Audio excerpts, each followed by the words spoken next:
Hi everyone, welcome to Sandy K Nutrition Health and Lifestyle Queen.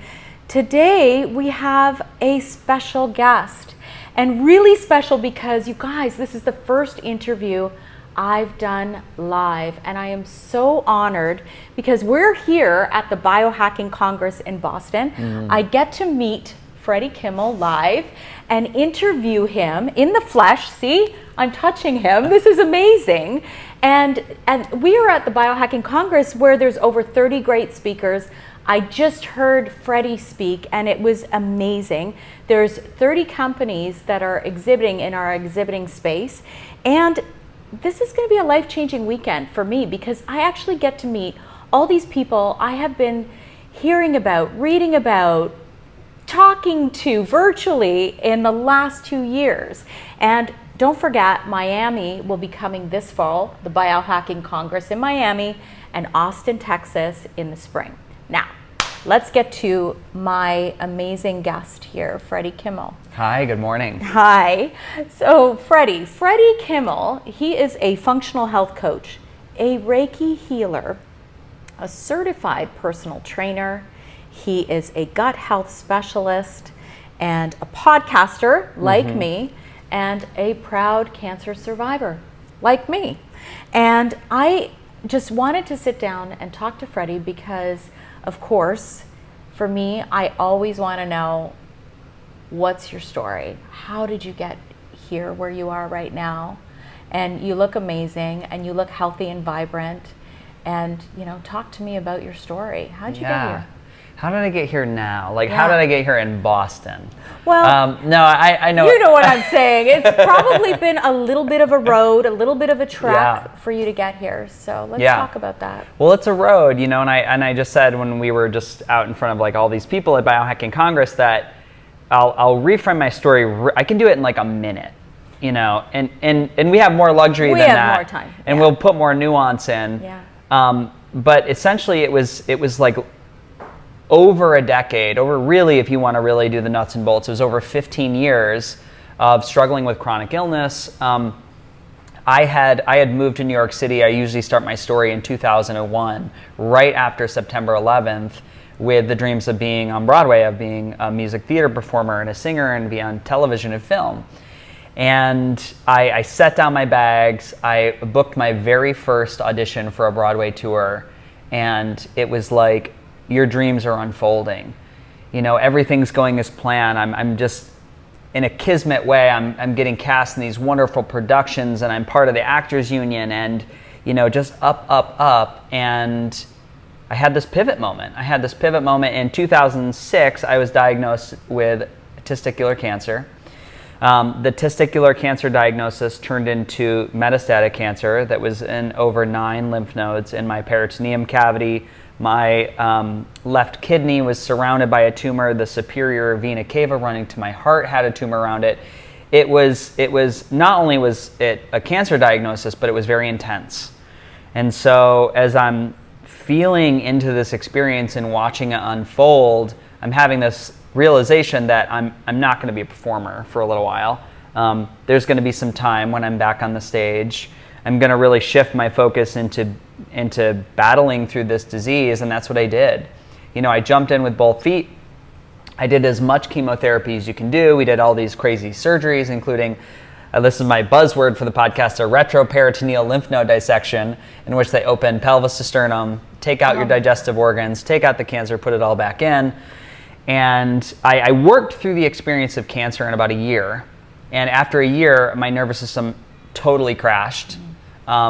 Chronic inflammatory response syndrome, found Lyme disease in the terrain, you name it.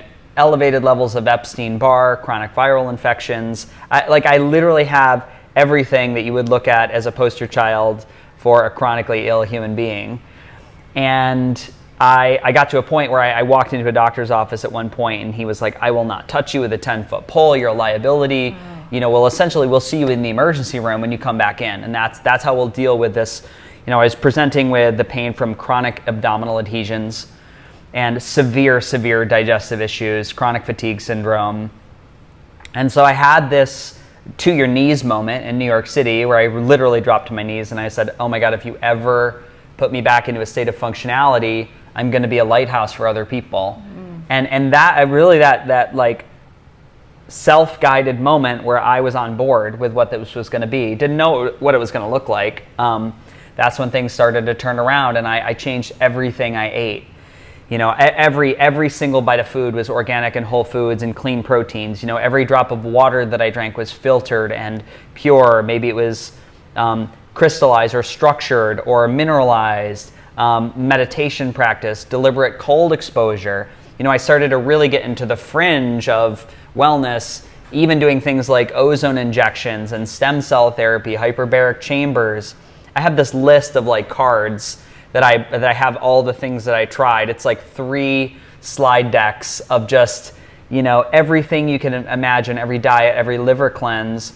And I finally got to a place where things turned around from me. And as opposed to this downward spiral into chronic illness, I started to just expand energetically and just things have just fallen away. I'll say that, you know, we say the peeling of the onion, like layers falling off, right? Where you're getting into the internal part. But at the end of the day, the onion is like a stinky, unpeeled onion.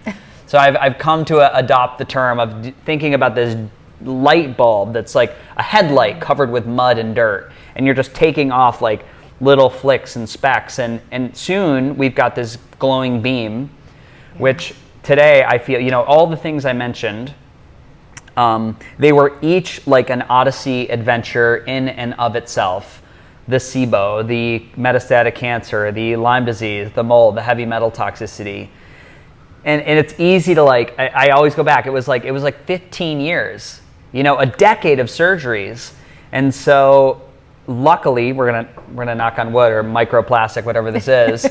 I haven't had a surgery since 2015. I have amazing energy. I travel all over the world. I consult all these tech and wellness companies on how to really put a device or technology in somebody's hands that is they understand how to use it, how it fits into the wellness paradigm, and I do this podcast, and so that brings me to here. I mean, we're in Boston together. I know. Holy, that's I know, holy, it's a lot. Holy, it's a lot. It's a lot. But, you know, I feel like a lot of people, and this is one of the things I am going to talk about, I call it the snowball effect. Mm-hmm. Right? It sounds like yours was very intense and your snowball was massive. Mm-hmm. So what was the very first thing that you said that made that trajectory go the other way? What was the first thing? The first thing was a book. I read a book. I wish I could remember the name, but it was it noted the experience of a woman who had been in this horrible car accident and broke like every bone in her body, and she had switched to Paleolithic, native food diet, holistic, just whole foods, right? Nothing from a box, all living, green and energetic, clean proteins, not factory farmed animals, and she had like reduced all the medicine she was on. Like she got off all her pain meds. And I read that book, I was like, oh my God, I could do that. And it was like, I remember this, I was in North Carolina, I was really struggling with like just systemic, horrible inflammation, chronic inflammatory response syndrome, really SIRS, now that I understand what was going on. My whole body just throbbed, like level 10 inflammation and pain. And I was still doing my life, right? I was still singing and dancing. I was still hiding a lot of how bad I was suffering, just because I was like, I'm gonna figure this out as I move along through life. But I went to the grocery store, I threw away all my groceries, like, you know, hot dog buns and pitas and PB&J and just terrible, terrible food. And I just bought vegetables, you know, and clean proteins. And I just started, and literally within like 3.5 weeks, it was a different experience moving through my body, just such a reduction in just generalized inflammation. So that endeavor into a whole foods diet did such a great job at managing my inflammation. Now it didn't change how my body, there was still like a response or a memory. So when I would get dosed with gluten, or I would get a little dairy, or I would be really stressed, the inflammation came right back. Oh. So I found it was a valuable tool in managing inflammation in the short terms. But that was my gateway, was food. Yeah, gateway is huge to know what that is. But then, you know, I am a massive, massive believer in healing the body, the mind, the soul, and even the spirit. Because I see the soul and the spirit. You know, soul is like what sets your soul on fire. And then spirit is having a belief system that there's something greater than us, whatever it is. Everybody's got their own belief system. And so the first thing you did to change that trajectory, which I love as a nutritionist, is eating whole, real foods. Yeah. But then I also believe you got to do something with the mind, however it is. Well, like, how did you change from a state of victim consciousness to more of a creator? Because you're obviously in a creator consciousness state now. I mean, I just listened to you speak, and you're amazing. Thank you. Yeah. Yeah, I it's come in degrees of just micro adjustments that have just brought me to where I'm at today, where I'm living in it and where I'm embodying that. I have to say the experience of like changing the food and witnessing my body, I got really excited about that. I remember feeling very powerful, because it was the first time my body had shown me that there's something here, that I don't need to live on indomethacin and painkillers. You know, my body can do this. I mean, that dietary change alone created a belief system that there was something there. So building on that, the idea of victimhood, you know, I have to say, even from day one of going through my cancer, that's not really my DNA, not my DNA. That's good. Not my DNA. I never questioned anybody. I think I was scared. There were tears, but it was a very short amount of time of me being mad about my diagnosis. I always had a belief that I would get through it, and that's part of, whether it was part of my parents, my upbringing. I have wonderful parents, very, very loving human beings. Whether that was the community that I grew up in, that also reflected back to me that there was something there of value internally that I just embodied. I think the more I've understood the body's ability to manifest illness. Now, I think this is somewhere, you know, in my journey, I developed this belief system that like cancer was the best thing that ever happened to me. The best. Like, no way would I be here having these conversations, have this heightened level of awareness around health and what the body can do without that great teacher of metastatic cancer, and to be that severe. It's tough. It's a tough teacher. It's a tough teacher, but I would never have gained the value. Yeah. You know, so even in the dark days, you know, when I'm being rolled through an emergency floor, like out of the ER, and I'm like, my sheets are covered with blood. I mean, there was some degree of me that knew I would get through it. As scared as I was, there was not a moment of me losing that hope.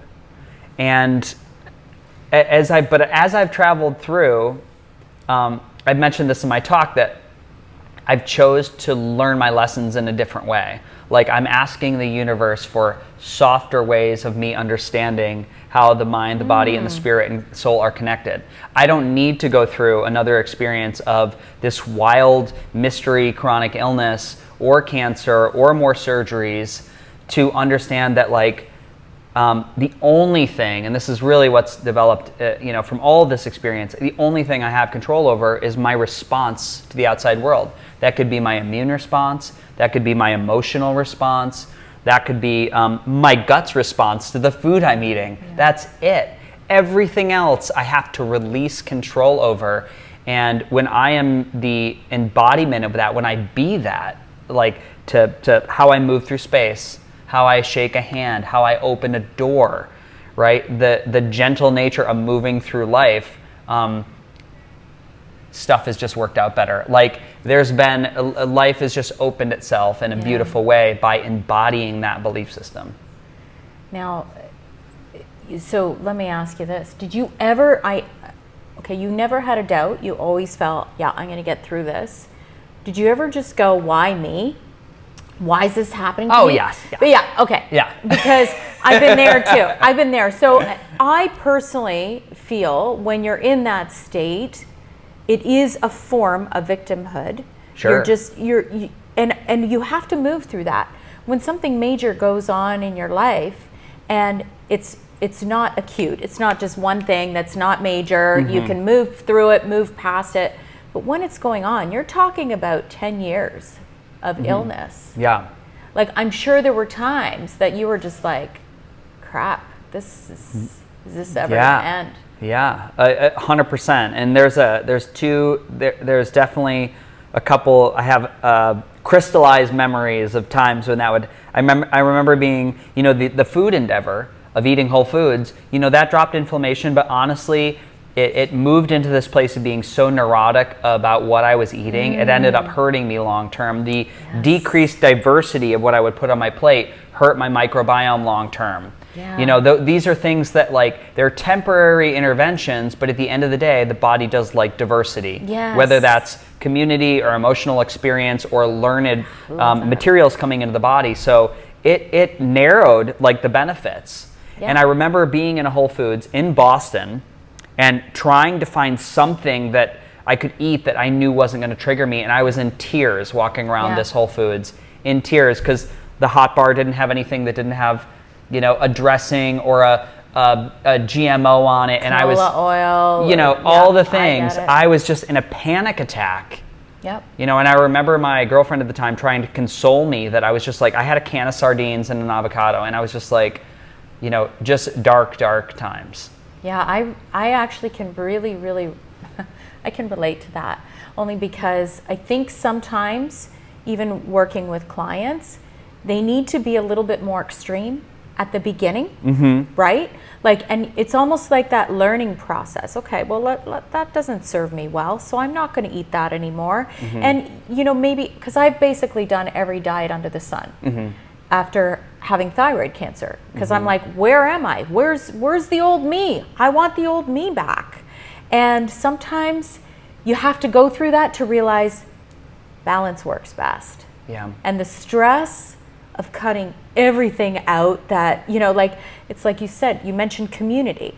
Like, sometimes you're going to sit down and have a meal with your family, and it might be something that you don't normally eat, but you can enjoy it once in a blue moon, right? The family vacations or, like, picnics or outings, it was always a trauma response for me, because I was like looking at the menu, I was like, there's nothing I can get here. Yeah. The quality of food is not what I'm used to putting into my body. Yeah. Travel or vacations, it was just, now I'm to the point where I understand how much energetics has to do with how I respond to outside world. So I have some techniques and some reframes that I can immediately do. And pretty much, I ate like pizza and pasta with cheese on it last week in London. But I hadn't ate that in 15 years. Okay. And I was just like, I looked at the restaurant, I was like, you know what? I'm ready. I'm good. I can do this. No bloating, no cramping pains in my small intestine. I was great. And it's really, the scientific data points to intention-guided limbic system entrainment. Like, there's a program that Annie Hopper does. There's a program that Dr. Gupta does. There's a program I use called Re-Origin. Oh, talk to me about that. What is that? So it's all working with the limbic system. So the limbic system essentially in the brain is something that takes short-term memories, it stores them into long-term programs and couples them with an emotional response. It really creates our reality. Okay. So imagine there's a trigger, like I come into a building and I smell mold. Right. Right away I'm like, oh my God, I've had a mold exposure, this is dangerous. I have a maladapted response, which is to either, run to all my binders and run out of the building, and then I have this old confirming story in which I'll never be better, I'm weak, I can't travel, I can't say anything. So every time I have an exposure and I go through this loop, the limbic system in the brain creates a more firm pathway through these neurons that are wiring to the inflammatory experience in my history. So the body's always doubling down to protect you. That's what the limbic system is there to do. So you can actually use these programs which help you rewire this response to the trigger. And this has creative writing exercises. This has physical movements that do neuroplasticity of touching the brain, words of affirmation. But it takes about 6 months, but you can change your body's response to gluten, to trauma, to anxiety, to environmental molds, there's really nothing you can't do with working with, again, response to outside world. There just happens to be a fancy name called like self-guided neuroplasticity training that is going to help you do this work. So that's been another magical add. Now, I will say this, there's a degree of my DNA and positivity. I was already doing that on some level. Yeah. On some level. Now, I've taken a much more, I've adopted it into my life in a more consistent way, and really consistency is king when it comes to any of these neuroplasticity programs. Yeah, agreed. Yeah. That makes sense. And I think that over time, people like us, people who are into biohacking, what happens is it just becomes second nature. Sure. You just do this.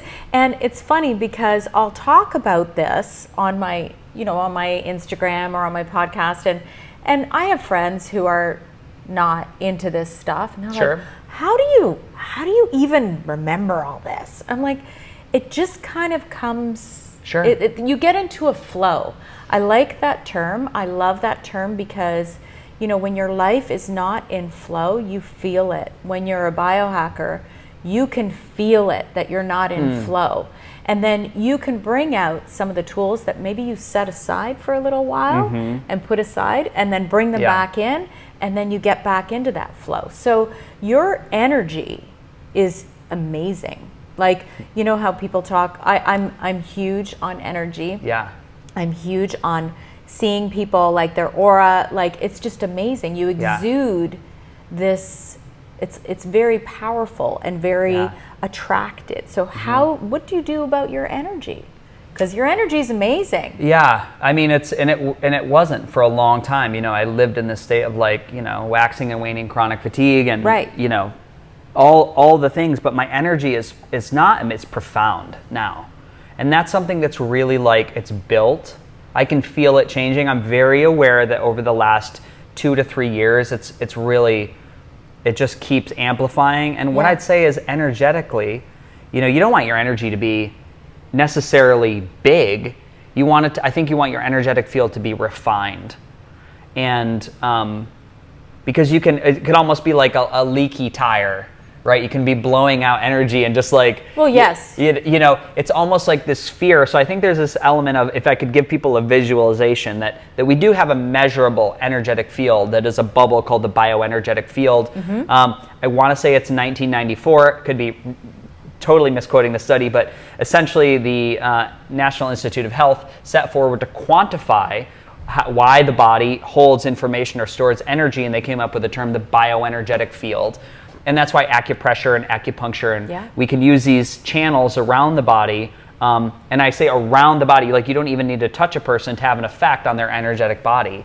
The things I've done to cultivate would be really looking at my minerals, like testing and retesting and supplementing, not willy-nilly, but supplementing based on what my deficiencies are. Yes. And that's been one thing. Yep. Another thing is really upping my game on my hydration, the quality of the water. And again, I've gotten less neurotic about it. I actually drank tap water last weekend because God, don't say that. I said I was like, listen, there's nowhere walkable. I'm not going to stress out about it. I drank the tap water. Yeah. Now, if you pull up EWG in the United States and you put in your zip code, you can see the lead, the radioactive chemicals that exist in each water table. It's disgusting. Yeah. And so at home, I distill my water. I remineralize with a supplement called CT Minerals or Ketone, whichever is more handy. And that's something that just the quality of water that I take in, right? The other thing that I've done that's been big in the last 3 years, and it was really the pivot for my getting out of the surgery loop and getting out of this chronic abdominal adhesion cramping, was I started to use a system called AmpCoil, which I talked about in my talk, which is frequency and pulsed electromagnetic field. It's sound software and electromagnetics that help to charge the individual cells of the body, so the body has more voltage. When the body has ample energy, the body heals, the body does what it does. There's nothing so divine as the body's innate immune system or pathways of self-correction to auto-regulate. But when you're low in energy, when you're deficient in charge, when you're dehydrated, when you're unmineralized, when you're not in nature, your magnetic field drops. This is also measurable. A magnetic encephalograph, or there's so many different ways we can measure, but the net is every single cell in your body creates a magnetic field as a result of its metabolic process, as a result of its existence. And then your expression of a human being in this physical reality, which all exists on an electromagnetic spectrum, is measurable. You have a field strongest at the heart. It has a north and south pole. You flip polarities during different parts of the day. It almost mimics the energetic field of the planet. How ironic. So Exactly. So you can work and amplify this energetic field, and that's the AmpCoil technology. That's all it's doing. It's amplifying your innate field. Yeah, so maybe because it works using PEMFs, right? But is there another component to the AmpCoil? Because like you talked about, because I found it different than some of the other PEMFs. How does it differ? Because you see a lot of different machines. Some they say are not as effective as others. Yeah. Does it have to do with the voltage? What does that have to do with? It's a great question. There's, I think, to speak to all technology, it all works, right? It all works. It all does something. It's like, what's the right system for your body? So I give people this idea of buckets. AmpCoil has 2 buckets. There's they're both going to provide biological benefit. Okay. So there's the biological benefit of pulsed electromagnetic fields. Yes. And there's the biological benefit of sound therapy. Lots of great science. So you get both? You get both. Okay. You get lots of great scientific evidence on both. We can go anywhere. I can go thousands of years back. They've been using sound chambers in the pyramids. And it's really ancient technology, which AmpCoil is just like stacked, built on the great scientists that have come before them, one system. And so the system has a tablet on it, and there's like songs. So there's a song for deep sleep, a song for pain release, and there's a song for positivity. Those 30-minute songs are just frequency sets stacked in a unique order and amplitude and duration. It'd be like Love by the Beatles versus like, what's a good song? Like something by Aerosmith. They're like very different experientially to feel and listen to. Yes. And so that's what we're doing. We're writing songs for the body. And so imagine the song is like 5 hertz to 10 to 523 to 248 to 1018. That's just, if you looked at that on a scale that went left to right, you'd be these rolling oscillations that are changing patterns. But all that sound is pushed through an electromagnetic modified Tesla coil. So everything is translated into magnetics. There's no electric fields. It's all pulse electromagnetic field. Now, the engineering is such from the coil that the coil can actually make the air sing. I can make the coil broadcast a magnetic field that's audible in space. I'll show you that out there. Yes, yeah, definitely. So it'll go. You can push the sound enough so the magnetic coil actually creates sound in space, and you're like, That's where amazing. is that coming from? It's really wild. So this is part of a practice that you actually do regularly. Oh yeah, and like how often do you do this? And is it good for anybody? I think so. I mean, we are magnetic beings. You know, we live in a unique world in which we've designed this. We've architected modern day life with all these beautiful amenities and luxuries, but they aren't necessarily good for the body. I mean, one could argue in excess they're not great. No. Living in a comfortable 72-degree box all the time with no temperature differential. There's some good science to say it's really beneficial to be in cold. There's some good science that says it's really helpful to be barefoot on the earth. Yeah. The lights in here, if I were to take a slow-mo video of some of these fluorescent lights, we'd see a flicker rate So the light is actually flickering, and it's like a micro stressor to your brain. Your brain doesn't work as well. So it's like all these things that we've engineered into our life they're like little tacks in the bottom of your foot. You know, so as we're walking around and we're in pain, and we're like, well, I changed my diet and I changed my water, why am I still in pain? Well, I've still got other micro stressors that are taxing my energetic body. So I personally use the coil system, you know, 3 to 4 times a week. Yeah. I'll play things like nutrition or a chakra journey.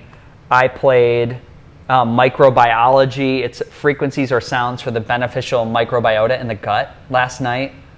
You know, I really divvy it up. But I use it like pretty much like a toothbrush. Would you say that this is one of your biggest practices that you've adopted that has helped you in your journey? Yeah, it's you know, PEMF and red light, I tell people, are they're my big ones. Okay. You know, sauna and cold exposure are right there. Okay. There's some other ones I absolutely love, but the most regular is like magnetics, red light, and cold. You know, and then we have the nutrition piece where I'm like going back to nature, natural guidelines for eating, but then the things I just mentioned are engineering back nature into my home. Yes. That's it. Yeah. It's not fancy. I wish it was sexier than that. Well, you know what? I think I come from a very traditional Eastern European background. My parents grew up on farms. Yeah. And a lot of the things that they have talked to me about, I've adopted. Like eating with the seasons. My mom would say, oh yes, well, we only ate what we grew. Yeah. And, you know, yes, we ate meat, but we didn't eat copious amounts of meat constantly because it wasn't available to us. So, you know, I love a lot of those teachings. And so, you know, it's almost like everything old is new again. Yeah.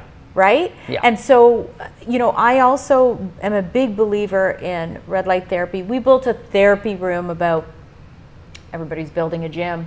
We built a therapy room. I said, I had to convince my husband, I'm like, you're going to love this for your game, because he loves to play golf. Yeah. So we put in a red light therapy panel and a dry infrared sauna in that room. Yeah. And I feel like those practices are incredibly beneficial, right? Because and I think that you basically summarized all the things that you do to keep yourself well, to keep yourself balanced, to keep yourself energetically positive too. Yeah. And healthy, right? And a lot of it has to do with what's going on here. Yeah. Right? Because you're very positive as a person. Yeah. So summarize to me, what are, you know, anybody who is on a journey that may not be positive, how can they get started? What are some of the steps that they can do? I know it's individualized, but what are some of the things that people can do? I mean, listen, you know, again, I think I mentioned this, like being healthy and optimizing is, I need a stronger why than that. When I'm gonna help guide somebody, I'm like, why? Why do you want to be well? What do you want to do? Who do you want to show up for? You know, who are you supporting? Is it your community? Is it your family? Is it your life's mission? Like when you're really clear on that why, really clear, like who are you? What are you doing on the planet? What and why? When people are defined in that, all the other stuff is pretty easy. It falls into place. It's like, because you understand to be, you know, you're going to change. You're going to come in and you're going to change. You're going to be this youthful, shining, energetic, like politician that's not easily swayed by money and lobbyists. Right. Wouldn't that be great? Yeah. You know, it's literally. I said this in Vegas a couple times to other interviews. I said, wouldn't it be incredible if there was like a way for us to just literally take a biohacking clinic to like the House and the Senate floor in the United States? Wow. Because people look so tired, and this is not a judgment, this is an observation, and so sick And then you hear people speak, and it's so detached from reality. So I'm not, it's a system that, another conversation, but if we could raise the vibration of that community, we would have there would be a trickle-down effect. Yes. So I'm personally, I want to keep inviting people into the conversation about what's possible in your health, because I think humanity will be helped if we have this trickle-down effect of the people that are very wealthy, the people who are in control of policy, health policy, civic policy, and that's, so my why, it's not just to optimize. It's because for me to be heard, I need to, my channel, my message, my mission needs to be clear. So I always start with the why for people. That's the big one for me. I think you have to look at your body, and you've got to meet your body where you're at. The advice to where do you start?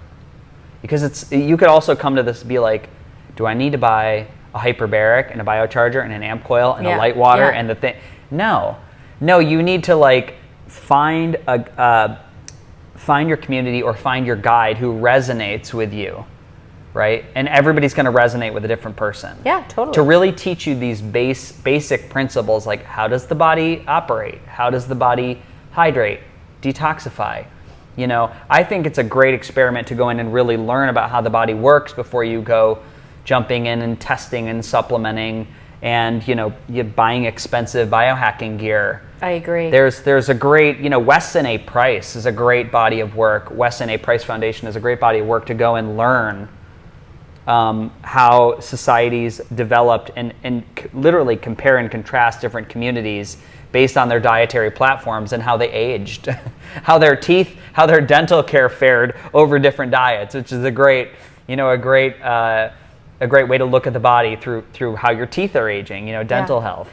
So I think, just learning about the body a little bit more and then building the paradigm, you want to build your own N=1 experiment. So you want to learn what are your levels? What's your blood work? What are your hormones? What are your mineral levels? And I'm biased to looking at minerals first. It's so affordable to do. What's your favorite test? Do you do hair trace or? I like HTMA, hair test mineral analysis. I like upgraded formulas that I use that company because they come with a consult with a functional nutritionist. Oh, great. So you're not trying to not only have data that's not native to you, but you're having an expert interpret it and then give you action steps, and then you can retest. Yes, that's so great. You can watch the building blocks of the body. Again, maybe not the sexiest test in the world, but our macro minerals like magnesium, sodium, potassium, calcium, just those four, you're going to have, I give this example, my mom's mentioned in every talk now, but we started to do her test one, right? Her baseline, and those macro minerals were all depleted. Yeah. In 3 months, she supplemented appropriately. They all went up. But what also happened, she started to, her mercury levels, what we're showing in a test, went up by 50%. So as we brought in good minerals, pushed off the receptor site were some of the bad heavy metals, which are very close to each other, I think magnesium and mercury on the periodic table. Yeah. So it's just, you want to push out the junk car parts. Yes, you do. And you're going to experience, your energy will be different, measurably different. Over time, as we keep working in this manner, and it's just a different conversation than you get in a doctor's office. Absolutely. But this is wellness, not disease management. But I think all of this that's here today, and available to us is a very different conversation. Yeah. And that's why you're not going to find everything that you need from your general physician. I say that all the time. You need a team. You need a team of practitioners, right? Of people who are there to support your best health and educate you. So I think we're going to wrap this up, and I want to thank you so much. And it was just a sheer pleasure. It's amazing to get to know you, to hear you speak, and to be with you here at the Congress. Thank you, Freddie. Thank you. Well, it's a pleasure for me to be here. And I'll also say that, Biohacking Congress, as you mentioned at the top of the show, happens all over the United States. We got events coming up in Miami and Austin, and if you want to, you know, actually like physically hold space with people like Sandy or myself or Robbie from Therasage or the team at Microbiome Labs, it's like, you know, amazing. It's really, you'll learn, you'll have information really stick with your field. You'll learn things on a different level being in person, which I've always found incredible value from. Yeah, and this is the first time I'm here because I opened up my practice in 2019, started my podcast just before COVID. Yeah. In February of 2020. So this is the first time I'm here, and I just keep going, you're here in the flesh? I know. Like, it's just kind of weird. But tell everybody where we can find you, where we can find AmpCoil. Let us know. Yeah, you can find me on the Beautifully Broken podcast on all platforms. And you can also find like lots of articles and blogs and things I'm using and testing on freddysetgo.com.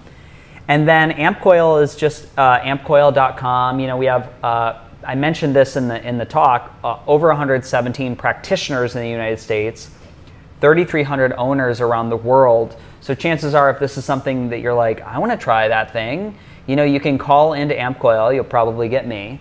And we can try to find somebody in your zip code that would be a good fit for you to try the system and see how your body responds, because that's the ultimate N equals 1. How are you responding to some of these technologies, and see if you find value. Great. Thank you. Thank you, Freddie. Thank you.